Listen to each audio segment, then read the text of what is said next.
Morning all of you. आज हम class 10th chapter 5 torch bearers prose का जो लेसन है उसको डिस्कस करेंगे। W.M. रायवन का लिखा हुआ है। यह चैप्टर 2 पार्ट में है आपके सिलेबस में। फर्स्ट पार्ट में एक ओल्ड मर्चेंट की स्टोरी है और सेकंड पार्ट में गुरु नानक एंड मर्दाना की है। तो आज हम फर्स्ट पार्ट डिस्कस करने वाले हैं और फर्स्ट पार्ट के और सेकेंड पार्ट के दोनों के क्वेश्चन आंसर ही इम्पॉर्टेंट हैं और बोर्ड एग्जाम में हर साल पूछे जाते हैं। वंस अपॉन ए टाइम, एक समय, मैनी सेंचुरीज एगो, कई शताब्दी पूर्व, there lived an old merchant, एक वृद्ध व्यापारी रहता था।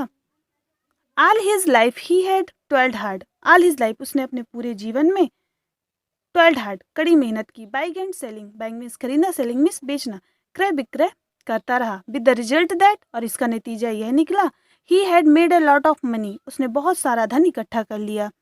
As the years went by, जैसे जैसे वर्ष बीतते गए, he led by more and more riches, वह और ज़्यादा अमीर होता गया। But the day came when he felt that, लेकिन वह दिन भी आया व्हेन ही फेल्ट, जब उसने महसूस किया, दैट कि he had not long to remain in this world, वह ज़्यादा दिन इस संसार में नहीं रह पाएगा, मतलब उसकी ज़िंदगी के अब कुछ दिन ही बचे हैं। He began to wonder he should do with his money, वह विचार करने लगा कि वह अपने धन का क्या करेगा। वह मन में सोचने लगा उसने जो ये पैसा इकट्ठा किया है उसका वो क्या करेगा। नाउ, अब ही हैड टू सन्स, उसके कितने पुत्र थे? 2 पुत्र थे। He made up his mind that he would not divide his money between them, उसने अपने दिमाग में यह विचार किया, उसने यह सोचा कि ही वुड नॉट डिवाइड, वह डिवाइड नहीं करेगा, बांटेगा नहीं, हिज मनी बिटवीन देम, उन दोनों के बीच में वह बंटवारा नहीं करेगा। But that he would give all it all, लेकिन वह उसको पूरा दे देगा। द वन, जो एक, हु प्रूव्ड हिमसेल्फ, खुद में यह साबित करेगा, to be clever of the two, उन दोनों में जो सबसे ज़्यादा चतुर होगा उसी को वह पूरी संपत्ति अपनी दे देगा। The problem to be solved was that finding out which of the two sons was the clever. The problem, अब ये समस्या कैसे हल की जाए, वह समस्या क्या थी? दोनों पुत्र में सबसे ज़्यादा क्लीवर यानी कि सबसे ज़्यादा कौन चतुर है, कौन समझदार है। He decided to solve this problem by giving them a test, उसने एक परीक्षा लेने का निर्णय किया जिससे यह समस्या सुलझ सकती थी। कॉलिंग द यंग मैन, उसने अपने दोनों नौजवान पुत्रों को बुलाया। ही सेड टू देम, और उनसे कहा, हियर आर 2 रुपीज, ये 2 रुपए हैं। I want you take 1 rupee each, मैं चाहता हूँ कि आप दोनों 1-1 रुपया लें। एंड देन, और फिर, गो आउट सेपरेटली, अलग अलग बाहर जाओ। एंड बाइंग समथिंग, और कुछ खरीदो, which will fill this house, जो ये पूरे घर को भर दे। मतलब आप दोनों को 1-1 रुपये लेना है और अलग अलग जाकर कुछ ऐसा खरीदना है जिससे पूरा घर भर जाए। You are not to spend more than 1 rupees, और तुम्हें 1 रुपये से ज़्यादा खर्च नहीं करना। 1 रुपये में ही कोई ऐसी चीज़ लानी है जिससे पूरा घर फिल हो जाए। ये उस समय की बात है जब 1 रुपये में बहुत कुछ मिल जाता था। The 2 sons looked at him as if he had taken leave of his sense, दोनों पुत्रों ने अपने पिता की तरफ ऐसे देखा जैसे वह अपने होश में नहीं हो, मतलब ठगे से वह अपने पिता को देखते रह गए। How can be possible buy enough of anything to fill the house with only 1 rupees, how can possible, ये कैसे संभव है कि 1 रुपये में कुछ ऐसा खरीदा जाए जिससे फिल द हाउस, पूरा घर भर जाए, वो भी विथ ओनली 1 रुपीज, केवल 1 रुपये में। दे आस्क्ड देमसेल्फ, उन्होंने आपस में मतलब अपने आप से कहा। And they were reluctant to pick up the rupees, और उन्होंने अपना 1-1 रुपया उठाया, मतलब बिना इच्छा के उन्होंने 1-1 रुपया उठाया। But the old man insisted on their doing as he told them, but, लेकिन वे ओल्ड मैन, किंतु वृद्ध व्यक्ति ने जोर देकर उन्हें कहा कि जैसा उसने कहा है वैसा आप करिए। ऑफ यू गो, और तुम लोग यहाँ से जाओ। ही सेड, उसने कहा। And don't take too long over this business, और इस व्यापार में आपको ज़्यादा समय नहीं लगाना है। I expect you back in a couple of days, और मुझे यह उम्मीद है कि तुम 1-2 दिन में वापस आ जाओगे। मतलब 1-2 दिन का समय दिया, 1-1 रुपए में आपको कुछ ऐसा सोच कर लाना है जिससे पूरा घर फिल हो सके। So each young man took up a rupee and went out. So उन दोनों युवकों ने 1-1 रुपया, took up a rupees and went out, 1-1 रुपया उठाया और बाहर चले गए। The first wondered through the bazaar. First पहला बेटा जो था वंडर्ड, इधर उधर घूमता रहा, कहाँ पर? बाजार पे। But nothing could he find which would in any way serve his purpose. But लेकिन ऐसी कोई चीज नहीं मिली जिससे उसका उद्देश्य पूरा हो जाए। He could nothing could he find, ऐसा कुछ नहीं उसने पाया जिससे उसका उद्देश्य पूरा हो सके। All day long he wandered about looking in all shops. All day long, पूरा दिन वह बाजार में हर दुकान में जा जाकर घूमता रहा। But nothing could he find, लेकिन उसे ऐसा कुछ भी नहीं मिला। He become more certain that something had gone wrong with his father. अब उसे विश्वास हो गया था कि उसके पिता का मानसिक संतुलन खराब हो गया है। Had gone wrong with his father, मतलब उसके पिता के दिमाग में कुछ खराबी है। He was about to give up his search, वह अपनी उम्मीद, अपनी तलाश छोड़ने ही वाला था। Disappear when he saw a bullock cart means बैलगाड़ी। व्हेन ही सा, तभी उसने देखा, बैलगाड़ी with a load of hay means भूसा। तब वह अपनी उम्मीद छोड़ने ही वाला था, तभी उसे भूसे से भरी एक गाड़ी दिखाई दी। दैट लुक्स होपफुली, यह उसे कुछ उम्मीद भरा दिखा। ही थॉट, उसने सोचा, I wondered how much hay I can get for a rupees. पता नहीं 1 रुपए में कितना भूसा मिल जाएगा। He went up the driver of the cart and inquired about the price of the hay. वह गाड़ीवान के पास जाकर भूसे की कीमत के बारे में पता करने लगा। मतलब वह गाड़ी वाले के पास गया और उससे भूसे की कीमत पूछी। There was a good deal haggling over the price. Good deal मतलब बार्गेनिंग, तोल मोल होकर अंत में 1 रुपए में बात तय हो गई। बट इन द एंड, और अंत में, he was able to buy a load of hay for a rupees. वह बुलक कार्ट से, मतलब भूसे से भरी हुई बुलक कार्ट खरीदने में सफल हो गया।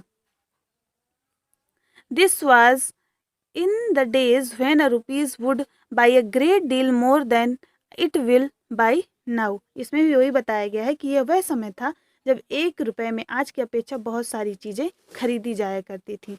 तब 1 रुपए की वैल्यू आज के 1000 रुपए के बराबर थी।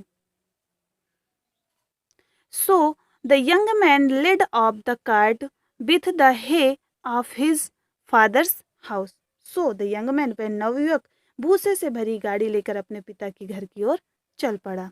पहले वाले बेटे ने भूसा खरीदा 1 गाड़ी भर के और घर की ओर चल पड़ा। होपफुली, इस उम्मीद से कि पाइल्ड इनटू द हाउस, और इस उम्मीद से उसने भूसे का ढेर लगाना घर में शुरू कर दिया। But when it was all in, लेकिन जब हो सारा लेकिन उसने सब सारा भूसा जब डाल दिया, ही फाउंड, उसने पाया, that there was not enough to cover even the floor. उसने ठीक से फ्लोर यानी फर्श को भी कवर, ढका भी नहीं है। Let alone fill the whole house, और पूरा घर तो अभी पड़ा ही है। मतलब उसने फर्श को भी सही से नहीं ढका, घर की तो बात बहुत दूर है।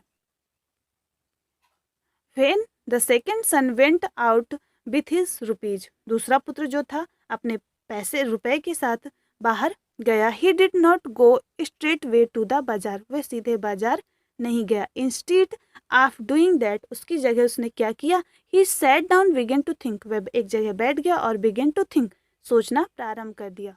For a long time he sat thinking about what he could possible buy. For a long time, लंबे समय तक वह एक जगह बैठकर सोचता रहा कि 1 रुपए में वह क्या खरीद सकता है। एट इवनिंग टाइम, मतलब उसे बैठे बैठे वहां इवनिंग टाइम, अब क्या हो गया? शाम का समय हो गया। एन आइडिया स्ट्रक हिम, और उसके दिमाग में एक विचार आया। टेकिंग हिज रुपीज, उसने अपना पैसा लिया। He walked quickly down the bazaar till he came to the shop where candles were sold. उसने शीघ्रता से बाजार में जाकर उस दुकान पर गया जहां मोमबत्तियां बिकती थीं। शाम का टाइम था और उसके दिमाग में एक आइडिया, वह तुरंत बाजार गया और वहां जाकर बहुत सारी मोमबत्तियां खरीदी। ही spent his rupees on candles, उसने अपना पैसा मोमबत्ती खरीदने में खर्च किया। Of which he got quite a number, उसे बहुत सारी मोमबत्तियाँ 1 रुपए में मिल गईं। देन तब taking his candle with him, और अपने साथ मोमबत्तियाँ लेकर he made his way back to his father's house, वह अपने पिता के घर की ओर चल पड़ा। व्हेन ही गॉट देयर, जब वह वहाँ पहुँचा, his brother was standing disconsolately looking at the hay spread out on the floor, जब वह घर पहुंचा तो उसका भाई बिखरे हुए भूसे के साथ निराश खड़े हुए उसे देखा उसने। He was now getting dark, अब अंधेरा होने वाला था। It was now getting dark, अंधेरा होने वाला था। Quickly the second sun stood 2 or 3 candle in each room, quickly तुरंत ही सेकेंड सन दूसरे पुत्र ने 1 या 2 मोमबत्तियां प्रत्येक कमरे में खड़ी की। देन ही लिट देम, और उन्हें जला दिया। At once the house was filled with light, और पूरा घर तुरंत एक प्रकाश से भर गया। His father was very pleased with him and said, उसके पिता उससे बहुत प्रसन्न हुए और उससे कहा, my son you have shown true wisdom, मेरे पुत्र तुमने सच्ची बुद्धिमत्ता का प्रदर्शन किया है। I am ready to hand over my money to you, मैं तुम्हें अपना सारा धन सौंपने को तैयार हूँ, ऐसा कहा ओल्ड मर्चेंट ने। Now we are live in a big house which call our native country, और इसी तरह हम एक विशाल घर में रहते हैं। Live in a big house, एक विशाल घर में रहते हैं। Which we call our native country, जिसे हम अपनी जन्मभूमि कहते हैं, राष्ट्रभूमि कहते हैं। We have each of us been given, जिसे हम we have each of us given, और हम में से सभी को दिया गया है क्या, सम 1 रुपीज, 1 रुपया, सम 2 रुपीज और 2 रुपए, मतलब हम में से हर किसी को 1, 2 या 3, 4 रुपए दिए गए हैं। सम 3 और 4 सम, किसी को 2, किसी को 1, किसी को 2, किसी को 3, यहाँ गुणों से बात हो रही है। These rupees are not rupees, मतलब ये पैसे केवल पैसे नहीं, with which we can buy thing but they are different power, ये केवल पैसे नहीं है कि जिससे हम कोई चीज़ खरीद सके, but they are different power, ये अलग अलग शक्तियाँ हैं। वी हैव बीन गिवन, जो हमें मिली हैं, पैसे नहीं मिले, एक अलग अलग क्वालिटी मिली है जिससे हम अलग अलग काम कर सकते हैं। Each of us has power of body, हम में से सब में पावर ऑफ बॉडी शरीर की पावर है, पावर ऑफ माइंड दिमाग का पावर है, पावर ऑफ कैरेक्टर चरित्र का पावर है। मतलब हम में से सबको ये अलग अलग क्षमताएं हैं जो हमें प्रदान की गई हैं, और हम में से किसी के पास शरीर की, किसी के पास मन की, किसी के पास चरित्र की शक्ति है, जिससे हम देश को सही और उचित दिशा में ले जा सकते हैं। Each of us has strength, time, intelligence which can be used. Each of अस, और हम में सब में क्या है, किसी के पास बल, बुद्धि और समय। स्ट्रेंथ बल है, किसी के पास टाइम है, किसी के पास इंटेलिजेंस है, विच कैन बी यूज्ड, जिसे हम प्रयोग किए जा सकते, जिसे प्रयोग किया जा सकता है। As we leave school and go out into the world, जब हम अपना विद्यालय छोड़ते हैं, मतलब विद्यालय से बाहर जाते हैं और इस संसार में आते हैं, आउट इनटू द वर्ल्ड, और हम संसार में प्रवेश करते हैं। We are tested as how we are going to use this talent which be possess, तो हमें परखा जाता है कि हम अपनी क्षमता का प्रयोग किस प्रकार कर सकते हैं। Are we going to use them to buy useless है, क्या हम अपनी क्षमता का प्रयोग यूजलेस मतलब बेकार से कार्यों में अर्थात भूसा खरीदने में खर्च करते हैं, और अथवा we are going to them to spread light throughout our house that is our country, और या फिर हम उस प्रतिभा को प्रयोग अपने घर यानी देश में प्रकाश फैलाने में करते हैं। हम दो सब में प्रतिभा है और हम बाहर जाते हैं, फिर हम उसका प्रयोग या तो भूसा खरीदने में करते हैं या तो मोमबत्ती खरीदने में करते हैं। इफ, यदि we are going to be a good citizen, यदि हम एक अच्छे नागरिक बनते हैं, then we shall our powers and abilities to try spread light into the part of our country, तो हम अपनी क्षमता का प्रयोग देश के हर कोने में प्रकाश फैलाने में करेंगे। मतलब अगर हम स्प्रेड लाइट, यदि हम अच्छे नागरिक बनते हैं तो हमारी कीर्ति हर पूरे देश के एक एक कोने में फैलती है। That is we shall spend our self in the service of our country, और हम अपने देश की सेवा में अपना सब कुछ लगा सकते हैं, लगा देंगे। यही देश की नीति है।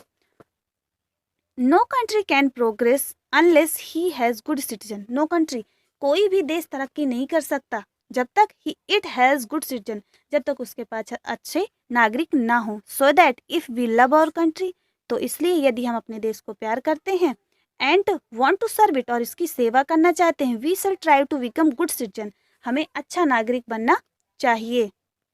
While we are at school, जब हम स्कूल में हैं, that is what we should be doing, तो हमें यही करते रहना चाहिए, तब भी हमें अच्छा आदमी बनने का प्रयास करना चाहिए। We should be training our self in citizenship, और हमें स्कूल में आदर्श नागरिक को प्रशिक्षित करना चाहिए, मतलब हमें अपने अंदर स्कूल में रहकर आदर्श नागरिकता को प्रशिक्षित करना चाहिए। And cultivating characteristics of good citizen, और अच्छे नागरिक के गुणों का विकास करना चाहिए। इफ़ वी डू दिस, यदि हम ऐसा करते हैं, when we leave school and home, जब हम घर और स्कूल छोड़ेंगे, and go out into different part of our country, जब हम अपने देश के दूसरे हिस्सों में, अलग अलग हिस्सों में जाएंगे, we shall be able to fill it with the light of good citizen, तब हम अपने देश को अच्छी नागरिकता के प्रकाश से भरने के योग्य हो पाएंगे। यदि हम अभी से प्रयास नहीं करेंगे तो हम कभी फ्यूचर में अच्छा नहीं बन पाएंगे। यदि हमें अच्छे फल चाहिए तो हमें छोटे से पौधे की बहुत अच्छे से देखभाल करनी होती है। यदि पौधा ही नहीं अच्छा होगा तो उसमें फल भी अच्छे नहीं होंगे। सेकेंड पार्ट है गुरु नानक एंड मर्दाना का, वो नेक्स्ट वीडियो में उसको पढ़ाऊंगी मैं, और इसके क्वेश्चन आंसर भी इंपॉर्टेंट है, लगभग हर साल ये पूछा जाता है टॉर्च बियरर्स आपके चैप्टर से बोर्ड एग्जाम में।